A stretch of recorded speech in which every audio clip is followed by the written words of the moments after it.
ser pastor é um privilégio, uma honra muito grande. Para mim, que admiro o Evangelho e a Palavra de Deus, e entendo esse chamado, a grandeza dele, mas é uma responsabilidade incontável.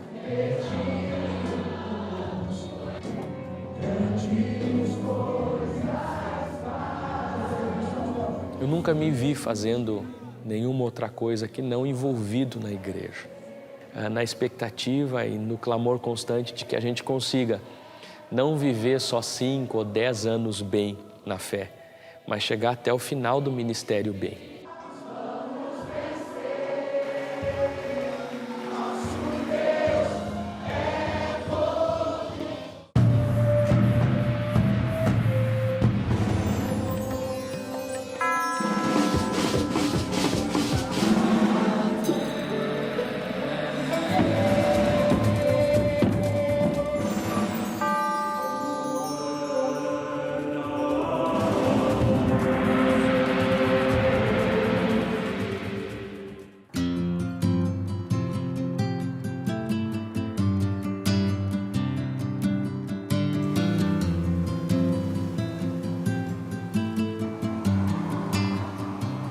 Brasil para Cristo tem uma história, nós poderíamos dizer, onde a missão é muito forte. Jesus é o caminho que leva a Deus, então, com base nessa concepção, nós acreditamos muito na evangelização, em falar do amor de Jesus para todo mundo. E o missionário Manuel de Melo, que era evangelista da Igreja Assembleia de Deus e posteriormente pastor da Igreja do Evangelho Quadrangular, ele começou uma campanha denominada, muito missiológica, denominada O Brasil para Cristo. A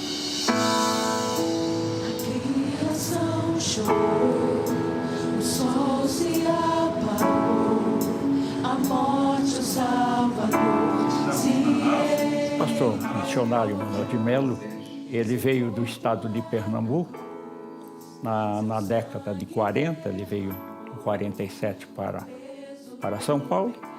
No ano de 1955 para 56, ele começou a trabalhar nesse movimento de evangelização.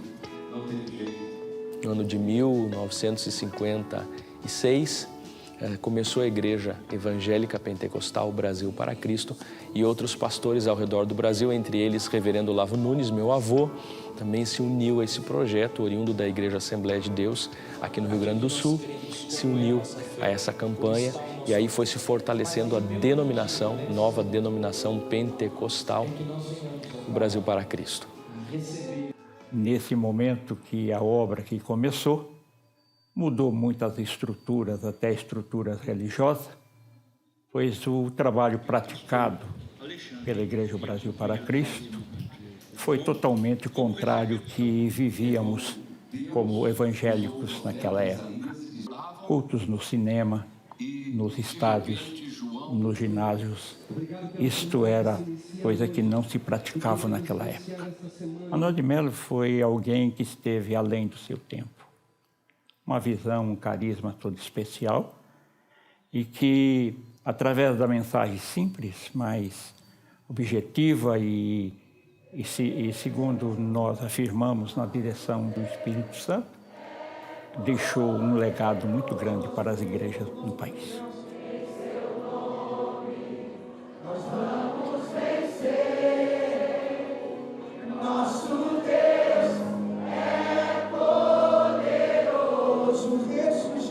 Uma igreja absolutamente pós-moderna, uma igreja contemporânea, mantendo os princípios doutrinários da nossa denominação e a bandeira ainda pentecostal, com total liberdade ao Espírito Santo. Quem sabe os sinais não são os mesmos, né, de uma igreja tão barulhenta, né, como foi logo no início desse movimento, mas o Espírito Santo tem toda a liberdade, acreditamos no dom de línguas, falar línguas estranhas, entendemos que esse é um dom do Espírito Santo. A Bíblia diz que nós, enquanto falamos em línguas estranhas, falamos em mistérios com Deus, mas é nesse contexto que a Igreja Evangélica Pentecostal se enquadra.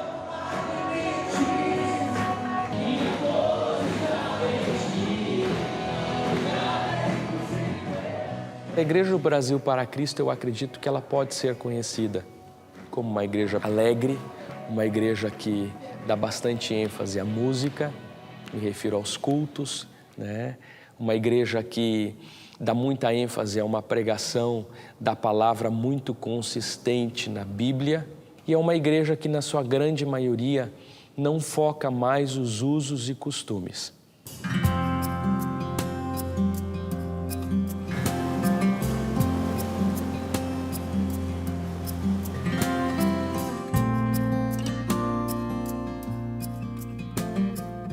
Eu frequento a Igreja Brasil para Cristo desde a minha infância. Eu conheci a religião evangélica por conta da minha família, que também é evangélica, e eu estou desde o início da minha vida na Igreja Evangélica. Sem tanta rigidez, nós entendemos que nós devemos trabalhar muito mais o interior do cristão, o seu caráter, do que o exterior, porque o exterior ele se revela a partir do que vem de dentro. Então, as normas do Brasil para Cristo são as normas que a Bíblia pede. Se nós amamos a Deus sobre todas as coisas e amamos ao próximo como a nós mesmos e seguimos a Bíblia, então ela é nossa regra de fé e de prática. Mas hoje a igreja evangélica está sendo levada muito para os princípios bíblicos colocados em prática no dia a dia. Princípio de família, princípio de honestidade. Esses princípios são muito falados nos templos das igrejas evangélicas, o Brasil para Cristo. Eu vejo que hoje as igrejas, pelo menos nós aqui, quem sabe pela minha idade, por ser jovem, presto muito atenção nisso, em como ensinar a igreja a viver o cristianismo no dia a dia. Como ensinar o jovem a viver o cristianismo na escola. Como ensinar o marido a viver o cristianismo com a esposa, como pai, fortalecendo basicamente as famílias. Porque uma coisa que nós não podemos, em hipótese alguma, aceitar é estar insensível a Deus, insensível à palavra, insensível à voz do Espírito Santo. Nós nos prendemos muito a ensinar que cada membro da igreja, primeiramente, ele seja fiel a Deus. E ele, através dessa fidelidade, ele cumpra todas as suas obrigações. Obrigações com o país, obrigações com as nossas autoridades, obrigações com sistemas também, que muitas vezes não concordamos, mas o respeitamos, e obrigações com a família, principalmente, para que ele possa ser um bom cidadão. Sendo um bom cidadão, sendo um bom pai de família, certamente ele será um bom membro da igreja, então. Nós recebemos muitas pessoas hoje na igreja já com o segundo, terceiro ou quarto casamento. Então nós recebemos, oficializamos e passamos a ensinar a importância de um casamento que não se pode dissolver tão facilmente. Mas a própria Bíblia, nós vemos algumas discussões na Bíblia dos fariseus perguntando para Jesus sobre a lei do divórcio, e nós entendemos que existem algumas ressalvas. O próprio Jesus disse, esse não era o desejo de Deus. O divórcio foi dado somente pela dureza do nosso coração de não saber perdoar, de não saber relevar algumas coisas. E o princípio bíblico é de um casamento quase que indissolúvel.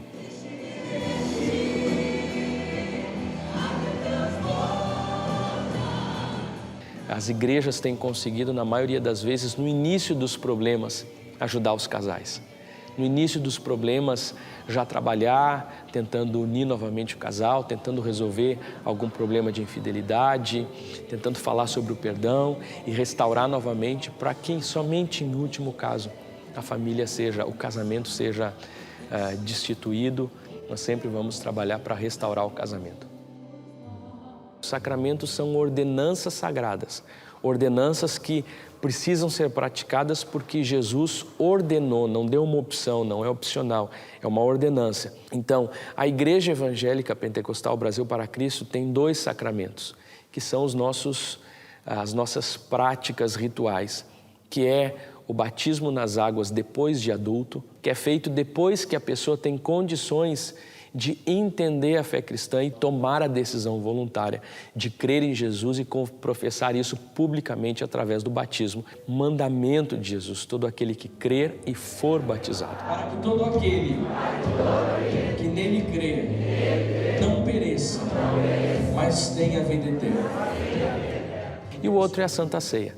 Todas as vezes que vocês se reunirem, comam do pão e bebam do cálice. Então nós entendemos que essas são as duas ordenanças práticas, e todas as igrejas do Brasil para Cristo, quando se reúnem, basicamente mensalmente, têm o costume de tomar a ceia, e conforme tem pessoas aderindo ao cristianismo, recebem o batismo nas águas, e daí a periodicidade de cada igreja dependendo da demanda dos fiéis que vão se tornando cristãos.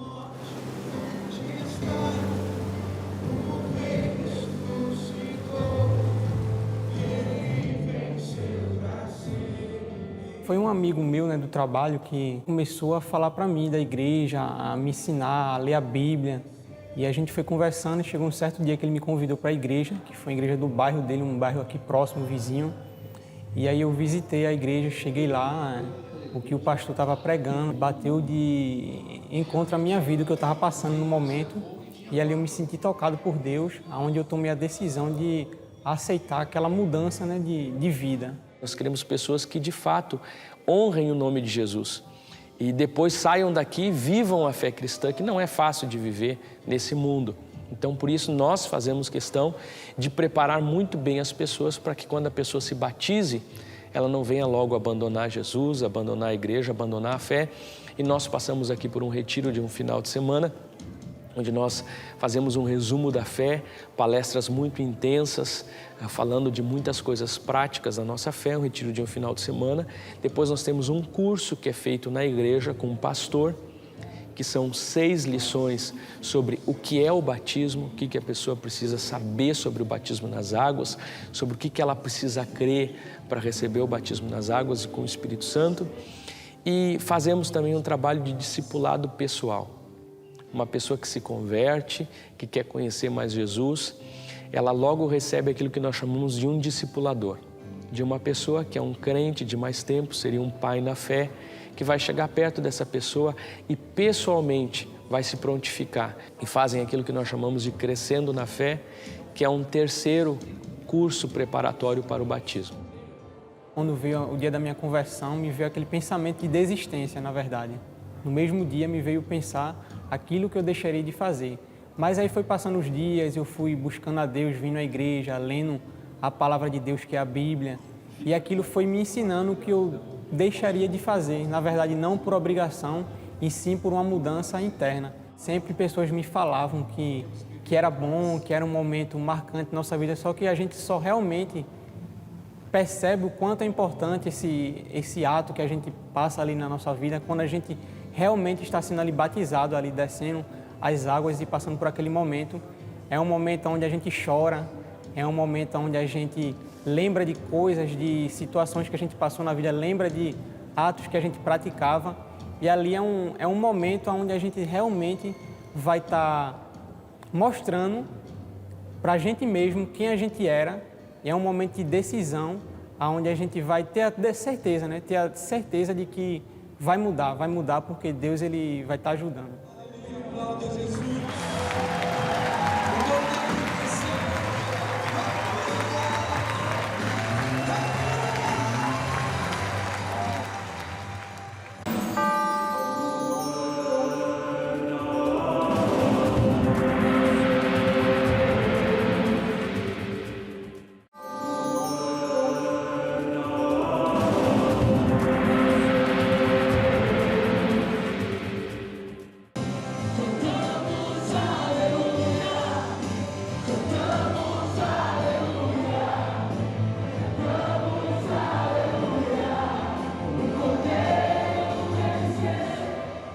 Nós não guardamos o domingo como sagrado, mas nós separamos o domingo em homenagem à ressurreição do nosso Senhor Jesus, separamos ele para cultuar a Deus como culto oficial. As igrejas têm muitos cultos, as igrejas que trabalham dentro do Brasil para Cristo trabalham mais no modelo congregacional. Tem muitos cultos durante a semana e o culto principal, o culto da família, no domingo. E as igrejas que trabalham mais nas casas têm menos quantidade de cultos nos templos e mais quantidade de reuniões nas casas, mas também mantém o domingo como um dia oficial de fazer a reunião, 1, 2, 3 ou 4, dependendo do tamanho e da quantidade de membros. Para te glorificar durante a próxima semana também, e o nome do Senhor Jesus é um grande signo. Muitos dos cultos das igrejas evangélicas, as sedes do Brasil para Cristo em todo o Brasil, são transmitidos via internet, ao vivo. E hoje a denominação investe numa rádio web, numa rádio online, que acontece 24 horas por dia, né? Então, usando as novas tecnologias, aplicativos de celular, Rádio OBPC, que é a sigla da nossa denominação, o Brasil para Cristo. Então, tem toda uma infraestrutura montada para migrarmos a nossa comunicação também para o movimento moderno da internet. Fica ouvindo aí o seu diretor da rádio OBPC. Nós temos a própria escola bíblica, algumas igrejas do Brasil para Cristo fazem num culto da semana, pegam um culto de estudo bíblico, terça-feira, quarta-feira. Outras igrejas utilizam o ensino bíblico através de um culto pela manhã, o culto oficial da família à noite, domingo, e o culto da manhã, o culto de escola bíblica. Além disso, temos o trabalho com as crianças, que aí é feito toda uma formação com as crianças, num culto preparado para eles.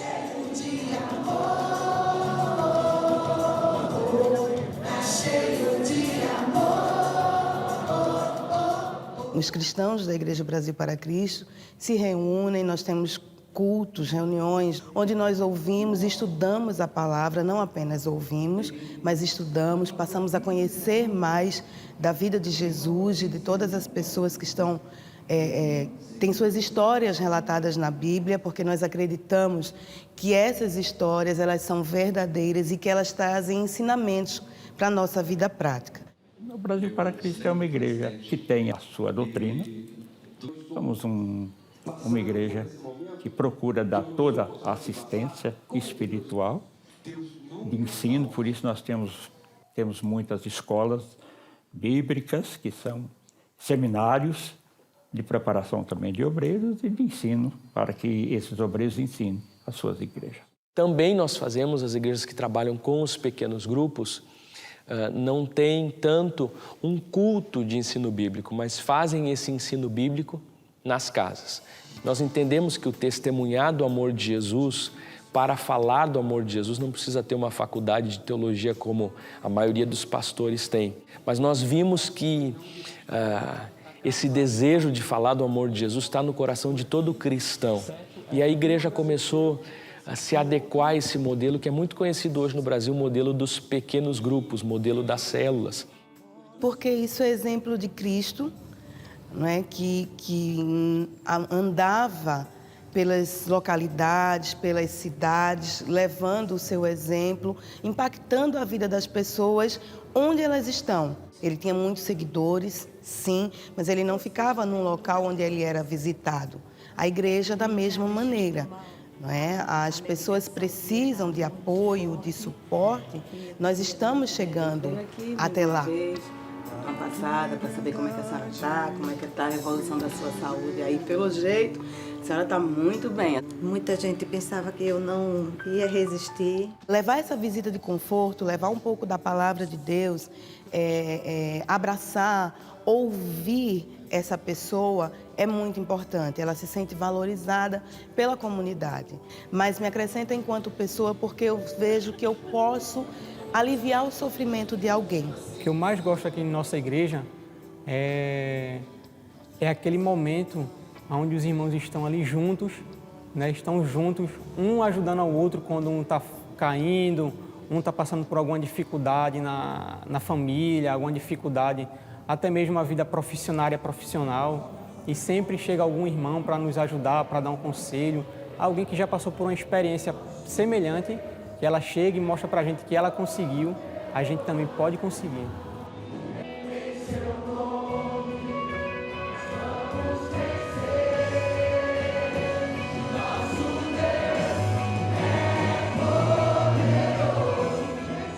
Eu nunca me vi fazendo nenhuma outra coisa que não envolvido na igreja.